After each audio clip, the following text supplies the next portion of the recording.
नमस्कार. चला 2026च्या बहुचर्चित महाराष्ट्र शेतकरी कर्जमाफीचं थोडक्यात आणि सोप्या भाषेत विश्लेषण करूया. रोजच्या अफवांमुळे खूप गोंधळ उडालाय, बरोबर? मग नक्की अधिकृत काय ठरलंय ते पाहूया. खरी परिस्थिती अशी आहे की मंत्रिमंडळाची अंतिम मंजुरी आणि अधिकृत जी.आर. अजूनही प्रलंबित आहे. पण दिलासादायक बाब म्हणजे जमा केलेल्या डेटावरून कर्जमाफीचा प्रस्तावित आराखडा आणि निकष आता स्पष्ट होत आहेत. यात प्रामुख्याने अल्प आणि अत्यल्प भूधारक शेतकरी पात्र ठरतील, पण बहुभूधारक शेतकऱ्यांना मात्र वगळण्यात आलंय.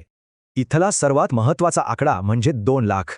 थकीत पीक कर्जाची मर्यादा 2 लाख रुपयांपर्यंत निश्चित झालीय.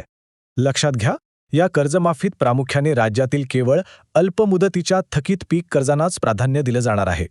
आणि कालमर्यादा 2022 ते 2025 या काळातील कर्जे 30 सप्टेंबर 2025 या कट ऑफ तारखेपर्यंत ग्राह्य धरली जातील.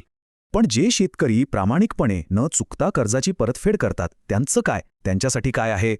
तर खुशखबर अशी की अशा नियमित कर्जदारांसाठी चक्क 50,000 रुपयांचं प्रोत्साहनपर अनुदान प्रस्तावित आहे. पण इथे एक मोठा नियम बदललाय.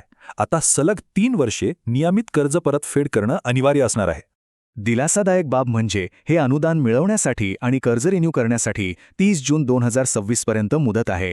आता प्रश्न पडतो की या संपूर्ण प्रक्रियेत नक्की कोणत्या बँकांचा समावेश आहे? यात सर्वात पहिलं प्राधान्य जिल्हा मध्यवर्ती सहकारी बँकांना असेल आणि त्यानंतर खासगी आणि केंद्रीय बँकांचा नंबर लागेल. थोडक्यात सांगायचं तर सध्या तरी फक्त अल्पमुदतीची पीक कर्जे हाच प्रशासनाचा मुख्य फोकस आहे. मग वाढत्या दबावामुळे अंतिम शासन निर्णयात मध्यम मुदतीची कर्जेही समाविष्ट होतील का? पाहूया पुढे काय होतंय ते.